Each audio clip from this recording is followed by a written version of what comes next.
Бацханаа улсын хурлдах эмэгтэй гишүүдийн хөлөг өчигдөр улсын хурлаар батлагдсан хүүхд тарх үйлчилгээний тухай хуулийн талаар товч мэдээлэл хийхээр та бүхнийг урьсая. Тэгэд эмэгтэй гишүүд энэ хуулийн төслийг гаргахын зүйтэй энийг улсын хурлаар хилцүүлэх зүйтэй гэж 2012 оноос хойш нэлээд их хамтарч ажилласан. За та бүхэн мэдж байгаа 2012 онд энэ хуулийн төслийг бэлтгээд улсын хурлаар хилцүүлж ирснээс хойш 13 оны одоо ихээр энэ хуулийн төслийг цааш нь хилцэхгүйгээр одоо санал маань унсан байгаа. Тэгээ энэ саналаа цааш нь нэмж боловсруулад мөн одоо манай улсын хурлын гишүүд ялангуяа улсын хурлын гишүүн Эрдэнэ чимэг гэхэд өөрийнхөө тойрог дээр яг практик дээр энэ үйлчлэгээ явж болох нь үгүй юу гэдгийг туршилтын хүүхд тарх үйлчлэгээ ажиллуулсан. За энэ гарсан үр дүнгуудээ нэгтгээд яамдуудтай хамтарч ажиллаад шинээр одоо хуулийн төсөл боловсруулад тухайн үед ерөнхийлөгчээр нэр дэвшиж өрсөлдөжсэн нэр дэвшигч элбэг доржид танилцуулж байсан.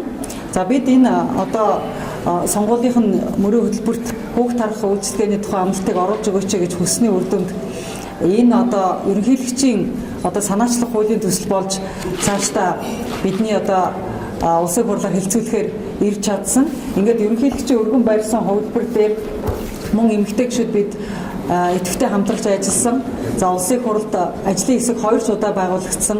За 2 дахь ажлын хэсэг нь бол яг энэ хуулийн төслийг батлуулахад манай 2 дахь ажлын хэсэг гэхэд улсын хурлын эмэгтэй гишүүд энэ 2 ажлын хэсэгт бүгдээрэнд нь хуваагдаж ороод баг бүгд энэ хуулийн төсөл дээр ажилласан байгаа. За тэгээ манай хуулийн төслийг хилцэж явах явцад бол та бүхэн мэдж байгаа. Зарим намууд завсарлага авч ирсэн, зарим байнгын хороодын хурал дундаа тасалдж ирсэн, улсын хурлын чуулган дээр хүртэл анхны хилцүүлэг нь дундаа тасалдж ирсэн. За хэдийгээр ийм олон даваад давж ийм олон бэрхшээл дундуур явсан ч гэсэн хүүхд тарх үйлчлэгээний хууль маань бидний хүснээр амжилттай батлагдаж чадлаа. Тэгээд энэ батлагдаж чадсан одоо энэ баярт үйл явдлыг бас та бүхэнтэйгээ хамт хуваалцж байна. За хүүхд тарх үйлчлэгээний хууль батлагдсанаар одоо цаашдаа энэ үйлчлэгээ яаж хэрэгжих вэ гэхээр Монгол улсын иргэн хүүхд тарх үйлчлэгийг хэрэгжүүлнэ. За аж ахуйн нэгжүүд хүүхд тарх амарваа нэгэн байгууллага байгуулах юм бол тэр нь одоогийн мөрдөгдөж байгаа цэцэрлэгийн стандартаар боловсролын байгуулагдана. За хүүхд тарх үйлчлэгээ бол яг цэцэрлэгтэй өрсөлдөхүйц хэмжээний боловсролын байгууллага биш. Гэхдээ одоо гэртээ төвчигдээд байгаа хүүхдүүдийг эзэнгүй орхихгүй тулд харж хамгаалах, аюулгүй байдлыг хангах ийм одоо үйлчлэгээний байгууллага гэж ойлгож байна. За Монгол улсын нэг иргэн 5 хүүхдээс илүү хүүхдийг бол харж болохгүйгээр хуулийн тусгасан байгаа. За 3 хүүхэд харагч нийлээд 15 хүүхдийг харах хэмжээний одоо хүүхд тарх үйлчлэгийг зохион байгуулж болохоор оруулсан байгаа. Тэгэхээр нэг хүүхд тарх үйлчлэгээний байранд 15-аас илүү хүүхэд байж болохгүйгээр оруулсан байгаа. За хөдөө орон нутгийнхаа байдал тохируулаад нүүдлийн мал аж ахуйг одоо цаашид уламжлал хадгалж үлдээх хөлийн одоо цэргүүд за мөн одоо уул уурхайн байгууллагууд, уул уурхайн компаниуд гээд одоо улирлын чанартай нүүдлэж ажиллаж амьдардаг хүмүүстэй зориулаад явуулын хүүхд тарх үйлчлэгээ байж болох үс ийм одоо залт орсон байгаа. За тэгвэл явуулын үйлчлэгээг бол төв суурин газарт ялангуяа хот суурин газарт явуулын үйлчлэгээ эрхлэхийг хориглохоор хуулийн тусгаж өгсөн. За энэ хүүхд тарх үйлчлэгээний ерөнхий стандартыг бол засгийн газар батлана. За энэ дотор одоо ялангуяа хүүхэд харагч нь өөрөө тусгай сургалтанд хамрагдаж сертификат авсан байх ёстой. Тэгэхээр энэ сургалтыг бол хүн амын бодлого нийгмийн хамгааллын яам зохион байгуулна. Тэр багшийн сертификатыг бол олгоно. За ийм тодорхой хэмжээний одоо хүүхэд харах сургалтанд хамрагдсан Монгол улсын иргэн аймаг дүүргийнхаа засаг даргаас хүүхд тарх үйлчлэгээнийхээ зөвшөөрлийг авахар ингэж тусгасан байгаа. За санхүүжилтийн хувьд гэх юм бол засгийн газар өөрийнхөө одоо төсөв хөрөнгөнд багтаагаад өөрөө одоо тухайн жилд хэдэн хүүхэд тарх үйлчлэгийг санхүүжүүлж чадах гэдэг тоогоо товлно. За энэ товлсон тоогоо орон нутгуудад квотлж хуваарлах ажлыг засгийн газар өөрөө зохион байгуулахаар ингэж зохион байгуулсан байгаа. За хүүхэд тарх үйлчлэгээ нь өөрөө хүүхдийн аюулгүй байдал, эрүүл өсөж торних, зөв хооллох, за унтаж амрах, тоглох ийм үйлчлэгээнүүдийг заавал хамруулсан байх ёстой. Тэгээд бие засалгаа зам тустай байх ёстой. Галтгоон тустай байх ёстой гэсэн ийм одоо шаардлага тавьж байгаа. За мөн хүүхэд тарх үйлчлэгээнд эрхэлж байгаа байранд хүүхэд тарх үйлчлэгээнээс өөр зүйл байхыг хориглоно гэж оруулж өгсөн байгаа. Өөрөөр хэлбэл хүн гэртээ өөрийнхөө одоо амьдардаг гэрт хүүхэд тарх үйлчлэгийг шууд эрхэлж болохгүйгээр энэ заалтанд орсон байгаа.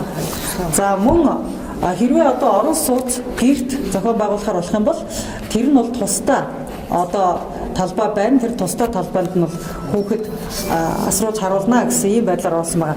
За ингээд манай бусад эмэгтэй гишүүд бас нэмж асуултанд хариулах асуулт гарвал бид нар хариулахад бэлэн байна. Тэгэхээр орон сууцнд байгаа иргэд хүүхэд тарах үйлчилгээг явуулахдаа өөрийнхөө амьдарч байгаа хэсгээс хажууд гэсэн тусдаа тэгвэл тэр нь одоо нэг хүний орон сууц гэж болно. Тусдаа одоо яг хүүхэд тарах үйлчлэгэнд зориулсан байрыг бэлтгэсэн байна. Тиймээс өөрийнхөө одоо яг хоолой хийдэг галтгоо өөрийнхөө унтаж амардаг тэр өрөөнд хамт байна гэсэн үг биш. Тусдаа ийм байрыг бэлтгээд эндээ хүүхэд тарах үйлчлэгээг хийнэ гэсэн үг. Эрдэнэ чимээ гишүүний санаачилж байгуулсан хүүхэд тарах үйлчлэгээний байр бол бас байж болно. Тусдаа одоо иргэд түрээсээр байр аваад эсвэл өөрсдийнхөө одоо эзэмшлийн тусдаа байранд хүүхэд тарах үйлчлэгээний байрыг одоо үйлчлэгийг явуулж болно. Гэхдээ нэг хүн 3-аас 5 дээдл нь 5 хүүхэд харна. Нэг байранд байх дээд хязгаар 15 сэтрэхгүй байна гэсэн үг. Өөрөөр хэлбэл бид нөгөө хувийн цэцэрлэгүүд, төрийн өмч цэцэрлэгүүдтэй одоо энийг бол аль болохоор өрсөлдүүлэхгүй байх тийм ээ. Энэ бол хоёр тусдаа үйлчлэгээ юм а гэсэн энийг нэлээд зааглаж өгч байгаа. Тийм учраас энэ бол энээс олон болов аж ахуй нэгж байгуулад, хувийн цэцэрлэгээ байгуулад, төрийн өмч цэцэрлэгүүд байгуулах нь бол нээлттэй. Энэ бол ерөнхийдөө энэ бичил маягийн л одоо цэцэрлэг байна. За гэр хороолт одоо хүмүүс хүүхэд тарах үйлчлэгийг байрны хувьд яг өөрөө амьдарч байгаа гэртээ бол болохгүй хашаандаа одоо тусдаа гэр бариад 3-аас 5 айл нийлээд тийм ээ тэндээ яг хүүхэд тарах үйлчлэгээнийхээ үйлчлэгийг явуулж болно гэсэн үг. Магадгүй энэ үйлчлэгийг явуулах шийдсэн хүмүүстээ ч юм уу нэгдээ өөр байшин түрээссэн түрээсээ төлөх асуудал үүснэ шүү дээ. Тэгэхээр энэ үйлчлэгийг явуулах төлбөрөөр төлөөд явахгүй айсууд зардлыг нь улсаас өгнө. За тэгэхээр хүүхдийн хувьсах зардлыг бол улсаас өгнө. Энийг бол бид санхүүгийн дэмжлэг гэж хуулиндаа тусгасан байгаа. За ингээд эцэг ихтэй тохироод эцэг их өөрөө нэмэлтээр би одоо хүүхдтэй хоолны мөнгөнд гэдэг юм уу багшин цалин нэмэлт одоо төшнэн төгрөг гаргая гэх эрх нь нээлттэй байгаа. Зүгээр энэний дээд хязгаарыг бол бид засгийн газраас баталж өгөхөөр байгаа. За өшөө бас нэг асуудал бол зарим одоо эцэг эхчүүд бол бид улсаас санхүүгийн дэмжлэгийг авахгүйгээр яг энэ стандартын дагуу улсын хяналтанд доор тийм ээ энэ үйлчлэгийг бас эрхлэх хүсэлтэй байна гэсэн одоо хотхнууд байдаг, гэр бүлүүд байдаг. Энийг бол бас хуулинд нээлттэйгээр тусгаж өгсөн байгаа. За хөгжлийн бэрхшээлтэй хүүхдүүд бол бид нар нас харгалцахгүй гэж энийг хуулинд оруулсан байгаа тийм. За ер нь яг практик дээр энийг яаж хэрэгжүүлж болох вэ гэдэг бол сонгон найрхан дүүрэг дээр бид нэр туршилт хийсэн байгаа. За сонгон найрхан дүүрэг бол 80% гэр хороолт амьдардаг. Тэгэхээр гэр хороолт бол цэцэрлэгийн ер нь одоо хаан цэцэрлэг дутагдaltaй байгаа гэхээр энэ бол хотын төвд биш. Гэр хороололт л голчлоо Ондос Улаанбаатар хотод бол гэр хороолол цэцэрлэггүй байгаа шүү дээ. Тэгэхээр гэр хороолт энэ үйл ажиллагааг яаж эрхэлж болох вэ гэхээр за сонгон найрхан дүүрэг дээр одоо байгуулсан жишг төвөр бол 3 ээж өөрсдөө хүүхэдтэй 3 ээж өөрийнхөө хүүхэдтэй нэмээд нэг 4 хүүхэд аваад тэгээд одоо сонгон найрхан дүүргийн яг гэр хороолт дунд байгаа нэг айлын байшинг одоо сарын нэг 300 мянган төгрөгөөр түрээсэлж аваад энэ үйл ажиллагааг эрхэлсэн. За ингээд одоо бүх зардлаа тооцож үзэхэд бол нэг хүүхдэд сардаа нэг 170 мянган төгрөг оногдохоор зардал нь бол гарч ирсэн.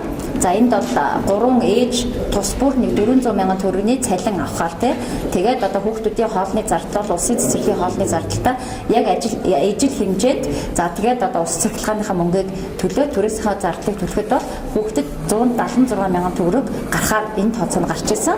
Тэгэхээр улсаас өнөөдөр цэцэрлэгт өгч байгаа зардал бол 116 мянган төгрөг байгаа. Хэрвээ улсаас 116 мянган төгрөгийг тооцоод өгчих юм бол за хамгийн хямдтай гэхэд бол эцэг эхийн карманаас нэг 50-60 мянган төгрөгийн төлбөр гараад энэ үйл ажиллагааг бол одоо явуулчих бүрэн боломж байна гэж харагдаж байгаа. Орон сууцнд болон гэр хороолт ингээд тусдаа нэг байшин түрээслэлт ч юм үйл ажиллагаа явуулахад ядаж нэг хүүхдэд оногдох талбай нь 2 м квадрат талбайгаас доошгүй байхаар зохицуулалтыг бид нэр засгийн газрын журмд хийж өгөх ёстой гэж харж байгаа. Одоо бол цэцэрлэгийн стандартын дагуу бол нэг хүүхдэд 5 м2 талбай оногдож байгаа.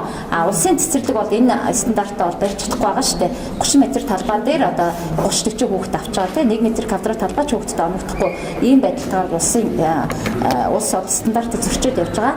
А 2 м2 талбайтай байхад бол хүүхдэд бол боломжтой байгаа. Жишээлбэл одоо зүгээр нэг 5 давхар байшин ч юм уу 9 давхар байшинд байгаа айлууд орцонд нэг хүүхд тарах үйлчлэгээний төв нэгдлэг гэхэд одоо 2 өрөө байртай айл байх юм бол нэг өрөөгөө ямар ч байсан энэ үйл ажиллагаанд зориулна тусгаад нь одоо бэлтгэж гаргана л гэсэн үг. Тэгээд нэг өрөө нь өөрөө нэг 10 м2-аас доошгүй бол тэнцэнэ 5 хүүхдээ аваад одоо явчих ийм боломжоор л хангах ёстой гэж харж байна. Хяналтыг яаж тавьсан? Одоо ханчаа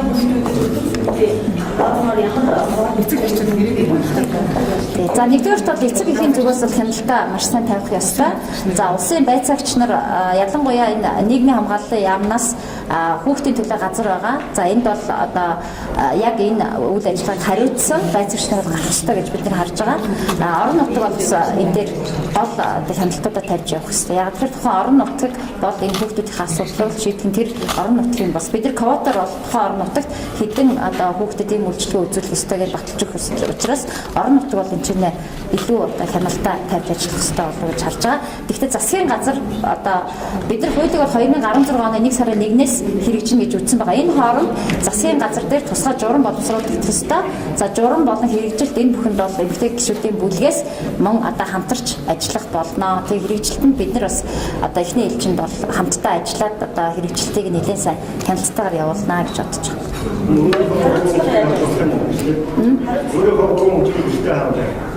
Өөрийнхөө 3 хүүхдийг харж болно шүү дээ. Дээр нь 2 хүүхд нэмж аваад харах боломжтой.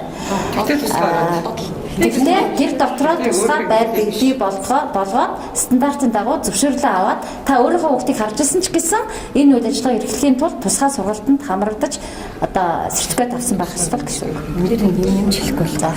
Энэ өөрийнхөө хүүхдийг харж болохгүй дээрээс ажлын хэсгээр нэлээд маргаантай байсан. Тэгээ хуулинд бол өөрийнхөө хүүхдийг харж болохгүй гэсэн заалт байсныг нь хассан байгаа. Энийг бол засгийн газар бас журмандаа тусгаж өгнө. Өөрөөр хэлбэл хүн өөрийнхөө 5 хүүхдийг харчаад эндээ одоо мөнгө авнаа гэх нь бол бас хэмжгүй маа гэж үздсэн. Өөрөөр хэлбэл хүүхдээ харах нь бол үүрэг байгаа. Бол аль болохоор одоо бусдын хүүхдийг бас хамтдаа харж одоо эцэг эхчүүдэд ажил хийх тэр ажлын байрыг нэмэгдүүлэх боломжийг бол гаргах юм. Тийм учраас энэ заалтыг бол засгийн газраас яг өөрийн хэдэн хүүхдийг одоо хэдээс хэтрэхгүй байх нөө энийг бол журмаар зохицуулж байгаа. Тэгээ яг өөрийн чинь асуултанд бас ингэж яг орон сууцсан дээр хариулах хэрэгтэй юм шиг. Энэ шинэ хууль учраас хүмүүс хөдлөөд байгаа. Нэг айл 4 өрөөтэй байлаа гэж бодоход 3 өрөөнд амьдраад нэг өрөөгөө тусгай хүүхд тарах үйлчлэгээр тогтчулнаа гэсэн. Энэ тогтчулсан өрөөндөө тэр хүмүүс одоо амьдарч болохгүй. Тэнд гадны хүн оруулахыг бол хоригдсан ийм заалт байгаа шүү. Энэ гарах эрсдлийг бас за эрсдэл хариуцлага дээр би хариулчих тий. Тэгээ хариуцлагаа өгөх юм бол энэ хууль бол маш хатуу хариуцлага 2-3 талаас зааж өгсөн байгаа. За нэгдүгээр хариуцлага бол гэрээний хариуцлага байгаа. Эцэг их болгон хүүхдээ харуулахдаа хүүхд харагчтай гэрээ байгуулна. Хүүхэд харагч гэрээгээ зөрчих юм бол эцэг их хүүхдээ харуулахгүй байж болно. Эцэг эхчүүд гэрээгээ цуцлахад тэр одоо хүүхд харах үйлчлэгээ ажиллах боломжгүй болно. За нөгөө талаас одоо ариун цэврийн хяналт одоо аюулгүй байдлын талаас гэдэг нь улсын байцаагч нар хяналтаа тавина шүү дээ. Тэгээ улсын байцаагч нар зөрчил гаргуул сануулна. Торгоно. За тэгээ зөрчлийг давтвал тэр хүүхд харах үйлчлэгээний зөвшөөрлийг цуцлахаар ийм байдлаар орсон байгаа. За тэгээд мөн одоо нөгөө талаас хорон дарга багийн дарга нарын хяналтанд бас байна. Жишээлбэл хорон дарга багийн дарга нар энэ айл хүүхдэд ээлтэй айл юм а. Энэ айл бол хүүхдийг харж чадахгүй маа гэдэг юмнууд дээр одоо хүмүүсийн зан характер, тэр хүний амьдралын хэвшил, тэр хүн одоо архит арсан дуртай юу дургүй юу тэрийг орон нутгийн засаг дарга нь мэддэг учраас тэгэхээр тэр орон нутаг хороо багийн засаг дарга нар нь хариуцлагыг бас тооцож явна. Тэгээ тэр хороо багийн засаг дарга нар дүгнэлтээ гаргуул тэр дүгнэлтэнд үндэслээд зөвшөөрлийг өгч болон зөвшөөрлийг цуцлуулж болохоор ийм байдлаар бас хийж байгаа. Тэгэхээр зэрэг эцэг эхийн хяналт, орон нутгийн засаг даргын хяналт, мэргэжлийн байгууллагуудын хяналт гэсэн ийм одоо 3 хяналтанд ор энэ хариуцлага нь тооцогдож байна. За ингээд анхаарал тавьсан баярлалаа.